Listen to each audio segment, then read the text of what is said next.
ባለቤቴ ለኔ እናቴም ባለቤቴም እህቴም ሁሉ ነገሬ ነች። ስወጣ እኔ 2 ዓመት ማክሲመም ብዬ አስቤ ነበር። ምክንያቱም እዛው ሆኜ እንዲህ በወሬን ያክል ባገኝ እዛ ባይዘው ኤሌክትሪካል ኮምፒውተር ኢንጂነሪንግ ነው ግራጁዌት አድርጌ የመጣሁት። ስሰራ የነበረው እንደዛ ነው። ምንም ይሁን ምን ግን እዚህ መጥቼ 10 ብር ተከፍሎኝ መኪና ጥቤያለሁ። ለራሷ ምንም ጊዜ የላትም። ለእኔና ለልጆቿ ብቻ ነው ጊዜ ያላት። በጣም ነው ማፈቅራት ብቻ ሳይሆን ማከብራት። ፋይናሊ 10 ብሩን አምጥቼ ሰጣት። ጌታ መኪና ጥቤ ነው። አለቀሰች። ከፋሚሊዎቼ ባለቤቴ መኪና ገዝቼ ሰርፕራይዝ ያደረኳት አንድ እኔ ነኝና ቢኖር እሱ በህይወት ካለ እሱም ባገኘው ምናልባት ፍቃደኛ ከሆነ ከእናቴ ጋር እንደገና ሞሽሬያቸው አንድ ላይ ባኖራቸው።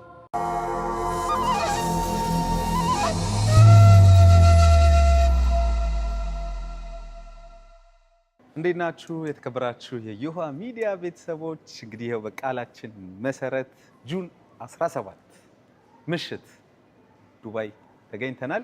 በዚህ መሰረት የስኬት መንገዳችሁን የህይወት ታሪካችሁን ልትነግሩ ልታካፍሉን ወይም ልታስተላልፉ የፈለጋችሁትን መልእክት እያንዳንዱ ልናደምጣቸው እኛ መሰናዷችንን አጠናቀን በቃላችን መሰረት ጁን 17 ይኸው ምሽት ዱባይ ተገኝተናል። ከዚህ በኋላ ባሉት ቀናቶች በሙሉ ከእናንተ ጋር ለመቆየት እኛ ዝግጁ ነን። ስለዚህ ከታች በምትመለከቱት የስልክ አድራሻችን በቴሌግራም በዋትስአፕ አሊያም ደግሞ በቫይበር የድምፅ መልእክት በማስቀመጥ አሊያም በመደወል ልታገኙን ትችላላችሁ ማለት ነው። በነገራችን ላይ ልክ ከአዲስ አበባ ወደዚህ ጁን 17 እንደምገኝ ቃል በገባሁት መሰረት እንግዲህ ወዲያውኑ ነው አንድ ወንድማችን የደወለው። እናም እኔ ነኝ ተቀብዬ ከኤርፖርት ሆቴል ድረስ የማደርሳችሁ የሚል መልእክት አስቀምጦልናል። እንግዲህ አሁን የአየር ማረፊያ ውስጥ ነው የምገኘው። አይ ቲንክ በር ላይ አገኘዋለሁ ብዬ አስባለሁኝ። እንዴት ነህ? ወይ እንዴት ነህ? ደህና ነህ? እንዴት ነህ? ሰላም ነው አለን። ሁሉ ሰላም።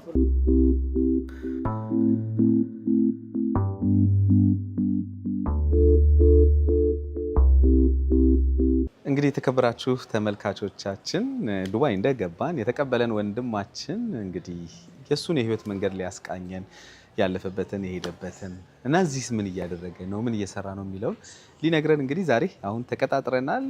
በዛ መሰረት እንግዲህ የቀጠሮ ቦታ ላይ ተገኝቻለሁኝ። እንግዲህ አብራችሁኝ ሆኑ፣ እሱን እንቀበለውና ደግሞ እንግዲህ የሱን ቆይታ የሱን ታሪክ ወደ እናንተ ተቀበራችሁ ተመልካቾች እናደርሳለን ማለት ነው። አብራችሁ ነው።